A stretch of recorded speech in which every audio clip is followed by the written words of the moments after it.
Hello नमस्कार विद्यार्थी मित्रों आप सभी નું આપણે આ આરો લર્નિંગ યુટ્યુબ ચેનલમાં સ્વાગત છે। આજના આ વિડિયોની અંદર આપણે જે જીએસઆરટી છે તો તેના દ્વારા 5 ઓક્ટોબર 2025 ના રોજ જે હેલ્પરનું પેપર લેવાનું હતું તેનું સંપૂર્ણ પેપર સોલ્યુશન જોવાનો પ્રયત્ન કરીશું।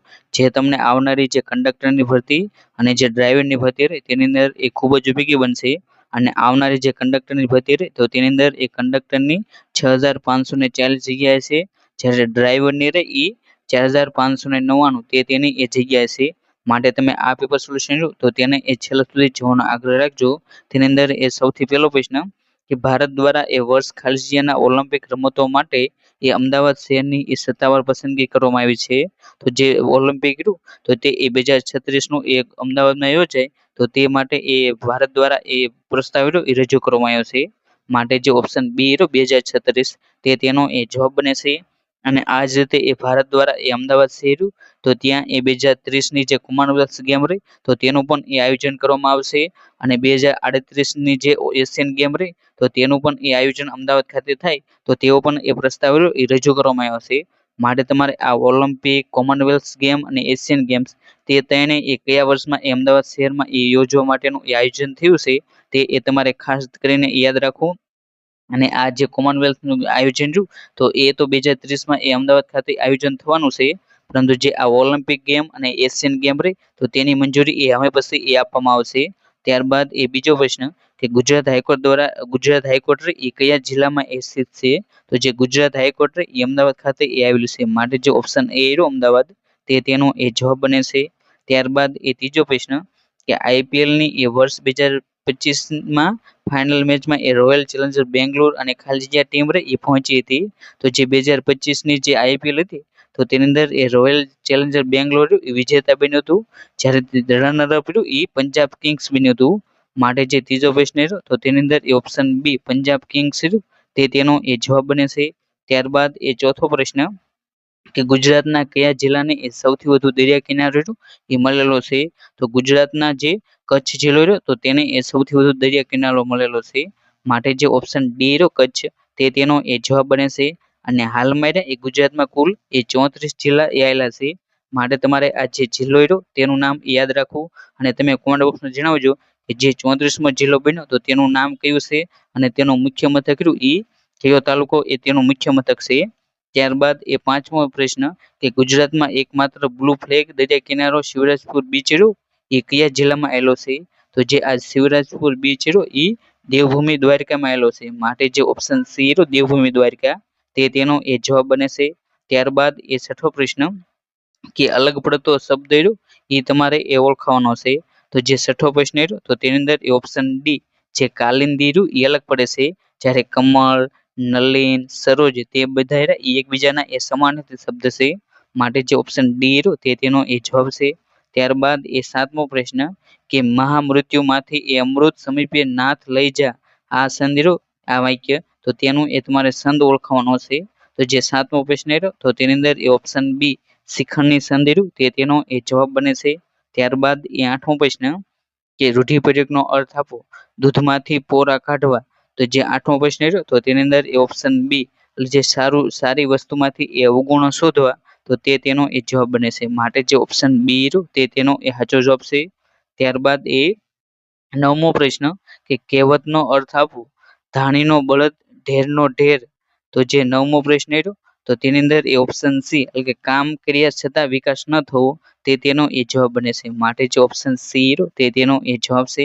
ત્યારબાદ દસમો પ્રશ્ન કે અલંકાર ઓળખાવો, પ્રેમ પદાર્થ અમે પામીએ વામીએ જન્મ મરણ જંજાળ તો જે દસમો પ્રશ્ન તો તેની અંદર ઓપ્શન ડી આંતરપ્રાસ તે તેનો જવાબ બને છે। જેની અંદર અહીં પામીએ અને વામીએ તે બંને વચ્ચે પ્રાસ મળે છે, જેને આંતરપ્રાસ તરીકે ઓળખવામાં આવે છે। માટે જે ઓપ્શન ડી આંતરપ્રાસ તે તેનો જવાબ બને છે। ત્યારબાદ 11મો પ્રશ્ન કે what does the phrasal verb give up તો તેનું તમારે ફ્રેઝલ વર્બ આપવાનો છે।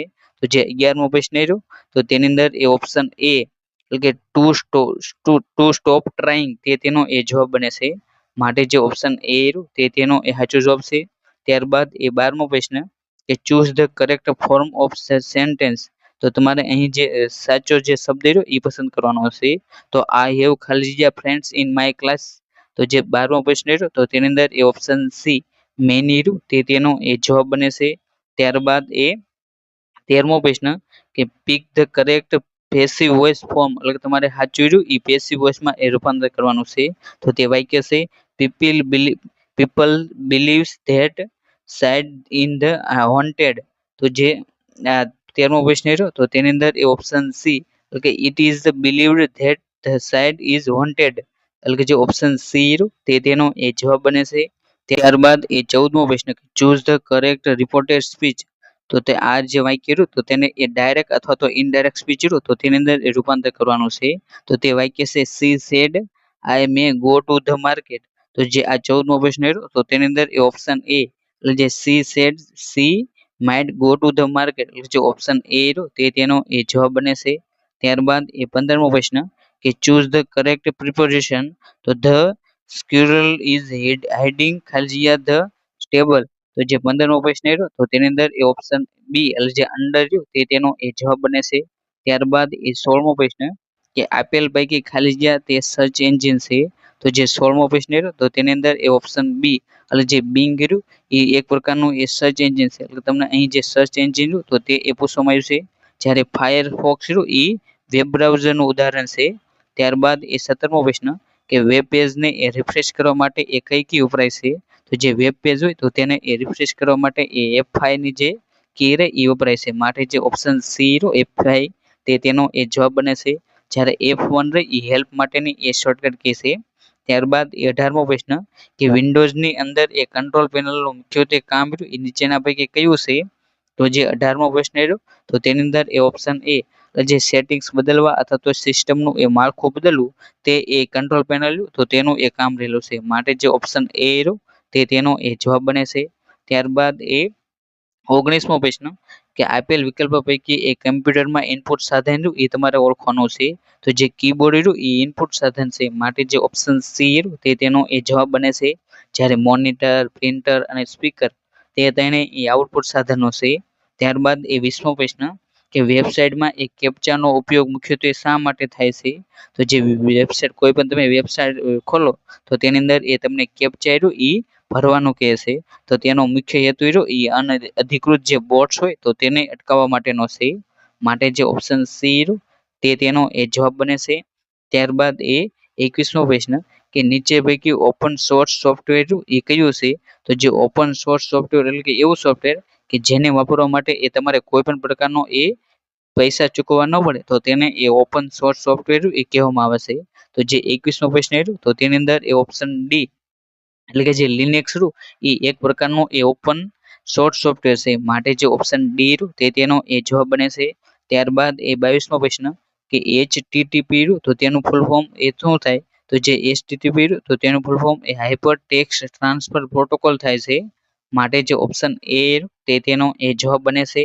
ત્યારબાદ એ 23મો પ્રશ્ન કે કમ્પ્યુટરમાં એ બાઇનરી નંબર સિસ્ટમ એ કયા અંકો એ સમાવેશ થાય છે, તો કમ્પ્યુટરની અંદર જે બે અંકની જે બાઇનરી સિસ્ટમ હોય છે તો તેની અંદર એ બે અંકો એ એક 0 હોય છે અને એક 1 હોય છે, માટે જે ઓપ્શન બી રહ્યો તેનો એ જવાબ બને છે.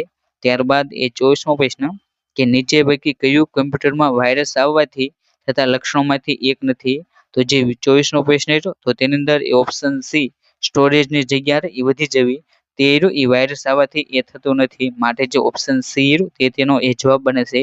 અને કમ્પ્યુટરમાં જો વાયરસ આવે તો કમ્પ્યુટરનું કામકાજ એ ધીમું થઈ જાય છે, અજાણ્યા પોપઅપ એ સંદેશાઓ એ તમને મળવા લાગે છે, પછી પ્રોગ્રામનું એ આપોઆપ ખુલ્લું થઈ જાય છે, તે બધા એ વાયરસ આવવાના એ લક્ષણો છે. ત્યારબાદ એ 25મો પ્રશ્ન કે પાવર પોઈન્ટમાં એ નવી સ્લાઇડ ઉમેરવા માટેની એ કઈ કી રે એ વાપરશો, તો જો પાવર પોઈન્ટ હોય તો તેની અંદર એ તમે નવી સ્લાઇડ ઉમેરવા માંગતા હોય તો તેની માટે એ કંટ્રોલ એમ જે શોર્ટકટ કી રે તેનો ઉપયોગ થાય છે, માટે જે ઓપ્શન એ રહ્યો તેનો એ જવાબ બને છે.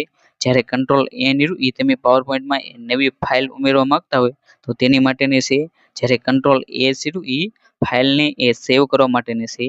ત્યારબાદ એ 26મો પ્રશ્ન કે તાજેતરમાં ઉપરાષ્ટ્રપતિ પદ માટે એ ચૂંટાયેલ જે સીપી રાધાકૃષ્ણન એ ઓગસ્ટ 2025ની સ્થિતિએ એ કયા રાજ્યના એ રાજ્યપાલ તરીકે એ કાર્યરત હતા, તો જે 26મો પ્રશ્ન રહ્યો તો તેની અંદર એ ઓપ્શન ડી એટલે જે મહારાષ્ટ્ર રહ્યું તે તેનો એ જવાબ બને છે. ત્યારબાદ એ 27મો પ્રશ્ન કે વિશ્વ આરોગ્ય સંસ્થા એટલે જે WHO રહ્યું તો તેનું મુખ્ય મથક એ ક્યાં આવેલું છે?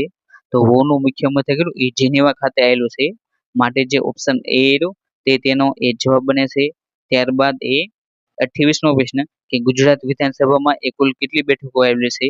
તો જે ગુજરાતની વિધાનસભા રહી તો તેની અંદર કુલ 182 બેઠકો રહી એ આવેલી છે. માટે જે ઓપ્શન સી રહ્યો તે તેનો એ જવાબ બને છે. અને જે ગુજરાત રહ્યું તો તેની માટે એ રાજ્યસભાની રહી એ 11 સીટો છે. જ્યારે લોકસભાની રહી એ 26 સીટો એ લોકસભાની છે અને 11 સીટો રહી એ રાજ્યસભાની છે. ત્યારબાદ એ 29મો પ્રશ્ન કે નીચેના પૈકી કયો રોગ રહ્યો એ બેક્ટેરિયાના જન્મ રોગ નથી? તો જે તમને અહીં જે 4 રોગ રહ્યા તો તેમાંથી એ બેક્ટેરિયાથી થતો રોગ રહ્યો એ તમારે રાખવાનો અને જે ન થતો બેક્ટેરિયાથી તે તમારે એ જણાવવાનો. જ્યારે એડ્સ રહ્યો એ વાયરસથી થતો રોગ છે. માટે જે આ 29મો પ્રશ્ન રહ્યો તો તેની અંદર એ ઓપ્શન એ એડ્સ રહ્યું તે તેનો એ જવાબ બને છે. ત્યારબાદ એ 30મો પ્રશ્ન કે ધ ડિસ્કવરી ઓફ ઇન્ડિયા પુસ્તક રહ્યું એ કોણે લખેલ છે? તો તમને અહીં જે ડિસ્કવરી ઓફ ઇન્ડિયા પુસ્તક આપવામાં આવ્યું તો તે પુસ્તકના લેખક રહ્યા એ જવાહરલાલ નહેરુ છે. માટે જે ઓપ્શન સી રહ્યો જવાહરલાલ નહેરુ તે તેનો એ જવાબ બને છે.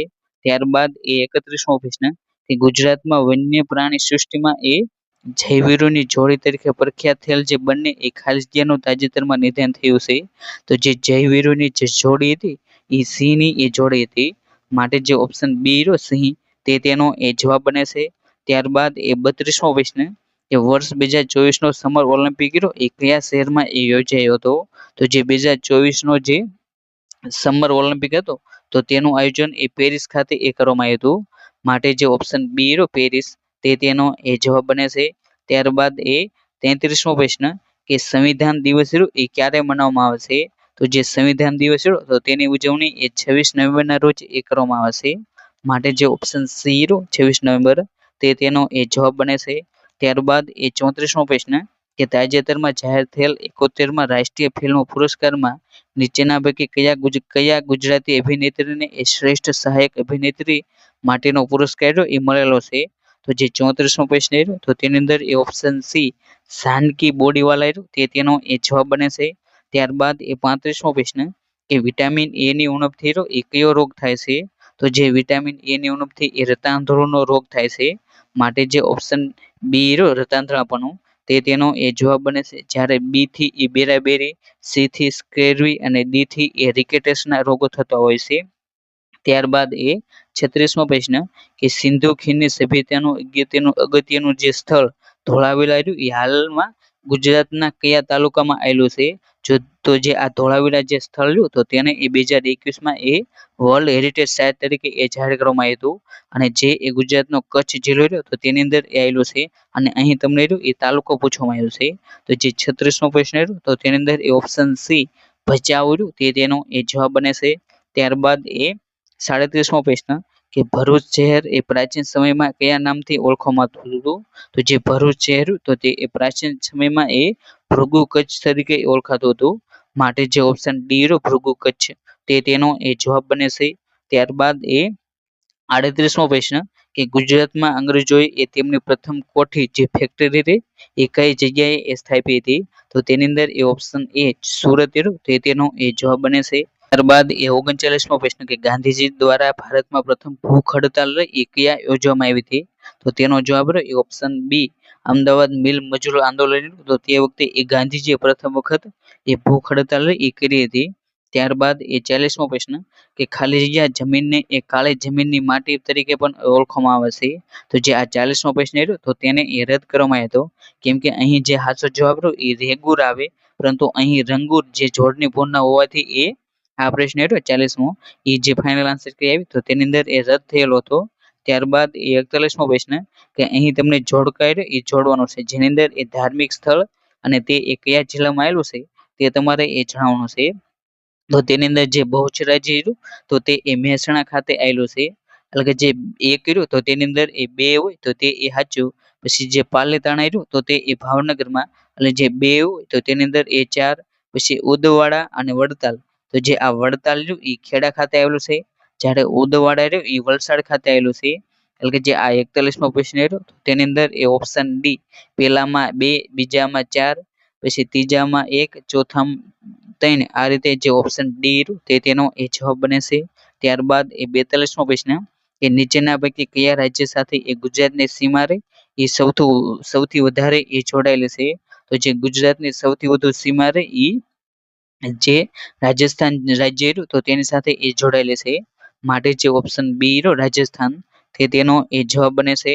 ત્યારબાદ એ 43મો પ્રશ્ન કે મહાગુજરાત આંદોલનમાં નીચેના પૈકી કયા નેતા એ સક્રિય રીતે જોડાયેલા ન હતા.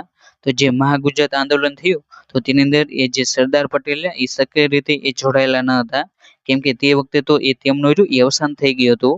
માટે જે ઓપ્શન સી રહ્યો સરદાર પટેલ તેનો એ જવાબ બને છે. ત્યારબાદ એ 44મો પ્રશ્ન કે કયા વર્ષે એ રાણીની વાવ રહી તો તેને એ યુનેસ્કો વિશ્વ વિરાસતના સ્થળ તરીકે એ માન્યતા આપવામાં આવી હતી. તો જે રાણીની વાવ રહી તો તેને એ 2014માં એ વર્લ્ડ હેરિટેજ સાઇટ તરીકે એ જાહેર કરવામાં આવ્યું હતું. અને આ રીતે એ ગુજરાતમાં કુલ રહી એ 4 એ વર્લ્ડ હેરિટેજ સાઇટ આવેલી છે. જેની અંદર એ સૌથી પહેલા તો જે 2004માં જે પાવાગઢના ચાંપાનેરના જે પુરાતત્વ જે પાર્ક કર્યો તો તેને એ આપવામાં આવ્યું. પછી 2014માં એ રાણકી વાવ, પછી 2017માં એ અમદાવાદને જે વર્લ્ડ હેરિટેજ સિટી તરીકે એ જાહેર કરવામાં આવ્યું. અને 2021માં એ ધોળાવીરા આવ્યું તો તેને એ વર્લ્ડ હેરિટેજ સાઇટ તરીકે જાહેર કરવામાં આવ્યું. આ રીતે એ ગુજરાતમાં કુલ 4 એ વર્લ્ડ હેરિટેજ સાઇટ આવેલી છે, જે તમારે એ ખાસ કરીને યાદ રાખવી. ત્યારબાદ એ 45મો પ્રશ્ન કે નીચે પૈકી કયું સ્થળ એ સિંધુ ખીણની સભ્યતામાં એ બંદર પોર્ટ તરીકે એ કાર્યરત હતું. તો તેની અંદર એ ઓપ્શન એ લોથલ રહ્યું તો તેનો એ જવાબ બને છે. અને જે આ લોથલ રહ્યું એ અમદાવાદ જિલ્લામાં એ આવેલું છે. ત્યારબાદ એ 46મો પ્રશ્ન કે નીચેના પૈકી કુલ કેટલી જોડી અથવા તો જોડીઓ યોગ્ય રીતે એ જોડેલ છે. એટલે કે તમને અહીં જે 3 જોડ આપી તો તેમાંથી કેટલી જોડ એવી છે જે યોગ્ય રીતે એ જોડાયેલી હોય. તો તેની અંદર એ પહેલી કે સરદાર સરોવર ડેમ જે નર્મદા નદી પર, બીજું ધરોઈ ડેમ એ તાપી નદી પર, ઉકાઈ ડેમ એ સાબરમતી નદી પર.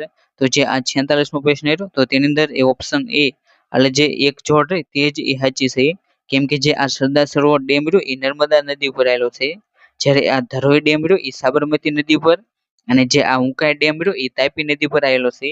આ રીતે એ જોડ બને છે. માટે અહીં જે ઓપ્શન એ કર્યું તેનો એ જવાબ બને છે. ત્યારબાદ એ 47મો પ્રશ્ન કે ગુજરાતમાં કુલ કેટલા એ રાષ્ટ્રીય ઉદ્યાનો આવેલા છે. તો ગુજરાતમાં કુલ એ 4 રાષ્ટ્રીય ઉદ્યાનો આવેલા છે. જે 4 રાષ્ટ્રીય ઉદ્યાન તો તેની અંદર એક ગીર નેશનલ પાર્ક, પછી કાળિયા વેરાવળનો જે કાળિયા નેશનલ પાર્ક, પછી વાસંદા નેશનલ પાર્ક અને મરીન નેશનલ પાર્ક. આ 4 નેશનલ પાર્ક એ ગુજરાતમાં આવેલા છે. અને ગુજરાતમાં કુલ એ 24 એ અભયારણ્યો આવેલા છે, જે તમારે એ ખાસ કરીને યાદ રાખવા. ત્યારબાદ એ 48મો પ્રશ્ન કે ચંદ્રગુપ્ત મૌર્યના સમયમાં એ ગુજરાતમાં કયા તળાવનું એ બાંધકામ કરવામાં આવ્યું હતું. તો જે ચંદ્રગુપ્તનો સમય હતો તો તે વખતે એ સુદર્શન તળાવ હતું તેનું એ બાંધકામ કરવામાં આવ્યું હતું. માટે જે આ ઓપ્શન બી રહ્યો સુદર્શન તળાવ તેનો એ જવાબ બને છે. ત્યારબાદ એ 49મો પ્રશ્ન કે કયા ગુજરાતી સર્જકને એ તાજેતરમાં તેમના સાહિત્યમાં યોગદાન બદલ એ પદ્મશ્રી પુરસ્કાર એ આપવામાં આવ્યો છે. તો જે આ 49મો પ્રશ્ન તો તેની અંદર એ ઓપ્શન ડી તુષાર શુક્લા તેનો એ જવાબ બને છે. ત્યારબાદ એ 50મો પ્રશ્ન કે તાજેતરમાં જીઆઈ ટેગ મેળવનાર એ સુજની વણાટકામ એ કયા જિલ્લાનું એ પ્રખ્યાત છે. તો જે સુજની વણાટકામ એ ભરૂચ જિલ્લાનું એ ખૂબ જ પ્રખ્યાત છે. માટે જે ઓપ્શન સી ભરૂચ તેનો એ જવાબ બને છે. અને હાલમાં જ એ 2026ની દ્રષ્ટિએ વાત કરી તો જે સુરતનો જે હીરા ઉદ્યોગ રહ્યો તો તેને પણ એ જીઆઈ ટેગ મળેલો છે, જે આવનારી પરીક્ષા રહે તો તેની અંદર એ પૂછાઈ શકે છે. ત્યારબાદ એ 51મો પ્રશ્ન કે નીચે આપેલ આકૃતિઓમાં દર્શાવેલ લાઈનનું નામ રહ્યું એ તમારે એ જણાવવાનું છે. તો તમને અહીં જે લાઈન આપવામાં આવી છે તો તેનું એ તમારે નામ જણાવવાનું છે. તો જે 51મો પ્રશ્ન રહ્યો તો તેની અંદર એ ઓપ્શન ડી એટલે તેને એ સેન્ટર લાઈન એ કહેવામાં આવે છે. માટે જે ઓપ્શન ડી રહ્યો સેન્ટર લાઈન તેનો એ જવાબ બને છે. ત્યારબાદ એ 52મો પ્રશ્ન કે ડ્રોઈંગ શીટની લંબાઈ અને પહોળાઈનો ગુણોત્તર એ કેટલો હોય છે. તો જે 52મો પ્રશ્ન રહ્યો તો તેની અંદર એ ઓપ્શન સી એટલે કે જે 1/2 એનો ગુણોત્તર હોય છે. માટે જે ઓપ્શન સી તેનો એ જવાબ બને છે. ત્યારબાદ એ 53મો પ્રશ્ન કે નીચે આપેલ સિમ્બોલ એ કયા ફાસ્ટનરનો છે. તો જે 53મો પ્રશ્ન રહ્યો તો તેની અંદર એ ઓપ્શન એ એટલે કે જે હેક્ઝાગોનલ નટ રહ્યો તેનો એ જવાબ બને છે. ત્યારબાદ એ 54મો પ્રશ્ન કે નીચે આપેલ આકૃતિમાં દોરેલ સિમ્બોલ રહ્યો એ શેનો છે? તો જે 54મો પ્રશ્ન રહ્યો તો તેની અંદર એ ઓપ્શન સી એટલે કે જે કાઉન્ટર શંક હેન્ટ રિવેટ તેનો એ જવાબ બને છે. ત્યારબાદ એ 55મો પ્રશ્ન કે એન્જિનિયરિંગ ડ્રોઈંગ દોરવા માટેની પેન્સિલ પસંદ કરતી વખતે એ કઈ મહત્વની બાબત એ ધ્યાનમાં રાખવી જોઈએ? તો જે 55મો પ્રશ્ન રહ્યો તો તેની અંદર એ ઓપ્શન સી ગ્રેડ રહ્યું તેનો એ જવાબ બને છે. ત્યારબાદ એ 56મો પ્રશ્ન કે એન્જિનિયરિંગ ડ્રોઈંગનો અભ્યાસ માટેના મુખ્ય હેતુ એ કયા છે? તો તેની અંદર એ પહેલો હેતુ કે વર્તમાન મેથડ મુજબ એ સરળ એન્જિનિયરિંગ ચિત્ર બનાવવા શીખવા. પછી બીજું કે ઉદ્યોગમાં વપરાતા પ્રોડક્શન અને કન્સ્ટ્રક્શનના ડ્રોઈંગ વાંચવાની કુશળતા વિકસાવવા. પછી ત્રીજું કે પ્લાનના લેઆઉટ તથા સાધનોનું ડ્રોઈંગ સમજવા. ચોથું કે આપેલ ડ્રોઈંગમાંથી એ મહત્વના ડાયમેન્શન જેવી માહિતી એ શોધી આપવા. તો જે આ ચાર તો તેમાંથી એ તમારે જે સાચા હેતુ હોય તે તમારે એ જણાવવાના. અને જે 56મો પ્રશ્ન તો તેની અંદર એ ઓપ્શન બી કે જે આપેલ બધા તેના એ હેતુ રહેલા છે. માટે જે ઓપ્શન બી રહ્યો તેનો એ જવાબ બને છે. ત્યારબાદ એ 57મો પ્રશ્ન કે નીચેનામાંથી કયું ટેમ્પરરી ફાસ્ટનર જેનો ઉપયોગ એ બે વસ્તુઓને યાંત્રિક રીતે એ જોડવા માટે થાય છે?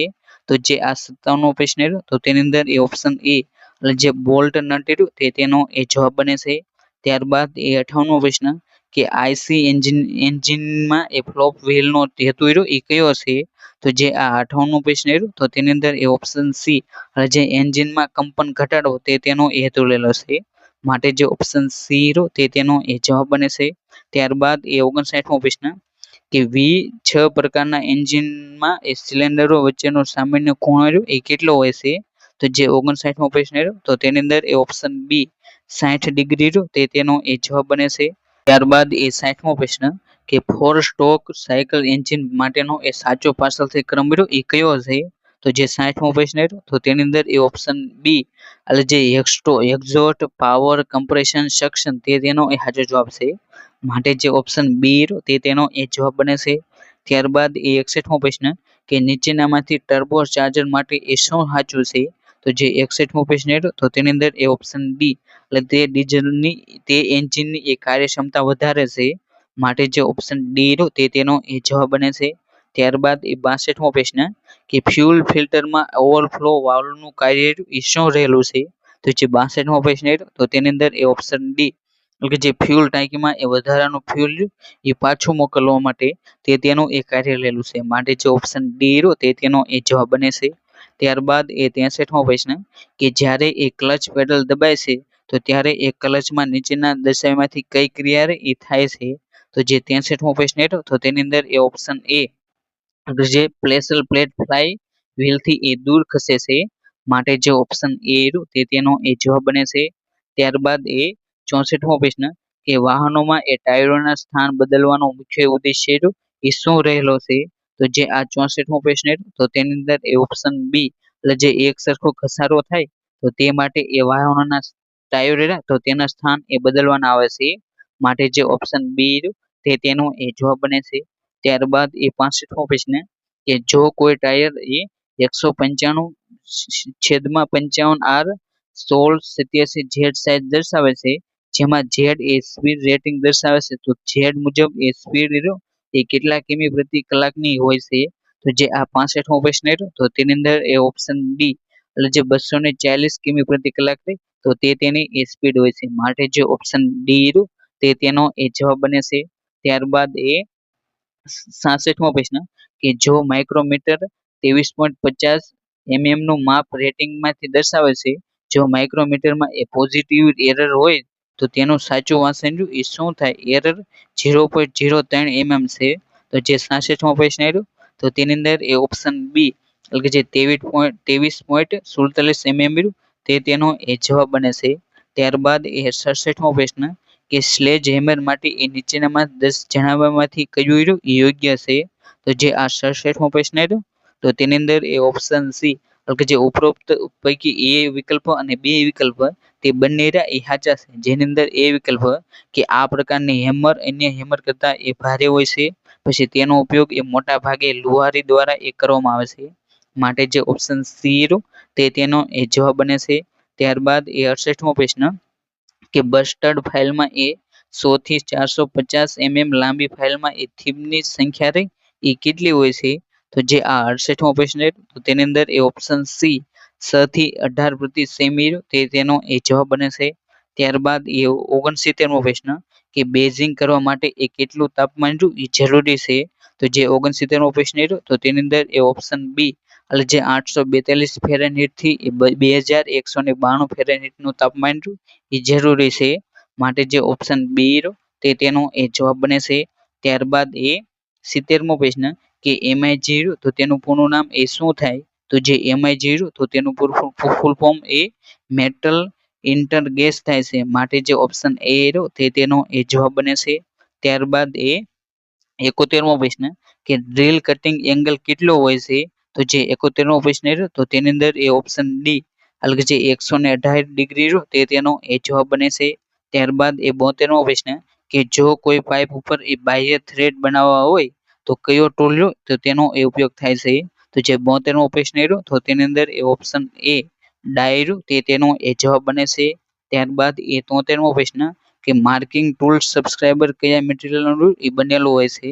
તો જે 73મો પ્રશ્ન રહ્યો તો તેની અંદર એ ઓપ્શન બી કે જે હાઈ કાર્બન સ્ટીલ તે તેનો એ જવાબ બને છે. ત્યારબાદ એ 74મો પ્રશ્ન કે કેમ શાફ્ટનો એ ડ્રાઇવ સ્ત્રોત એ નીચેનામાંથી કયો છે? તો જે આ 74મો પ્રશ્ન રહ્યો તો તેની અંદર એ ઓપ્શન સી એટલે જે ક્રેન્ક શાફ્ટ રહ્યું તે તેનો એ જવાબ બને છે. ત્યારબાદ એ 75મો પ્રશ્ન કે 22 મીટર બરાબર એ ખાલી જગ્યા ફૂટ થાય? તો જે અહીં તમને જે 75મો પ્રશ્ન રહ્યો તો તેની અંદર એ ઓપ્શન બી એટલે જે 72.2 ફૂટ રહ્યું તે તેનો એ જવાબ બને છે.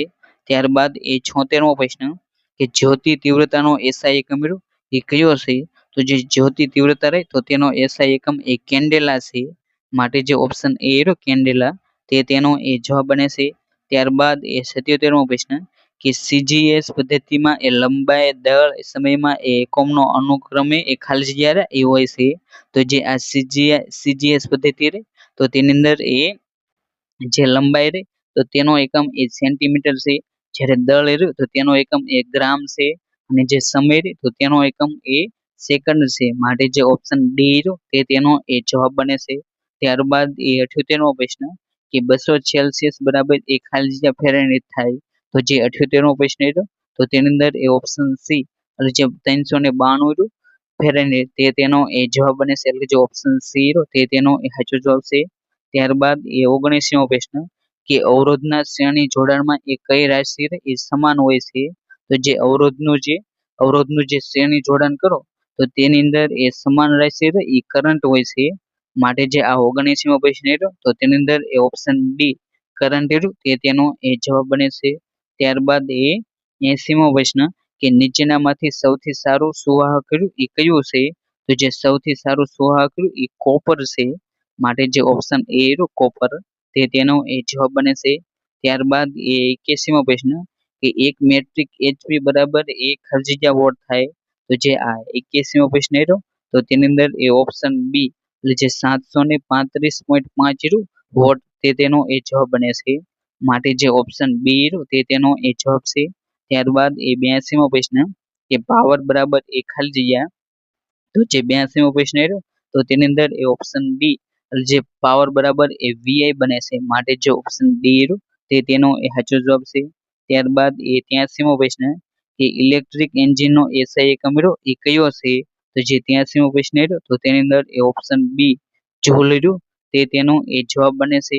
ત્યારબાદ એ 84મો પ્રશ્ન કે x/15 બરાબર એ 6/9 હોય તો x ની કિંમત એ શું થાય?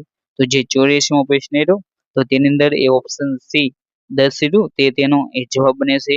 ત્યારબાદ એ 85મો પ્રશ્ન કે 18 બોલપેનની કિંમત એ 36 રૂપિયા હોય તો 5 બોલપેનની કિંમત એ તમારે શોધવાની. તો જે 85મો પ્રશ્ન રહ્યો તો તેની અંદર એ ઓપ્શન એ 10 રૂપિયા રહ્યું તે તેનો એ જવાબ બને છે.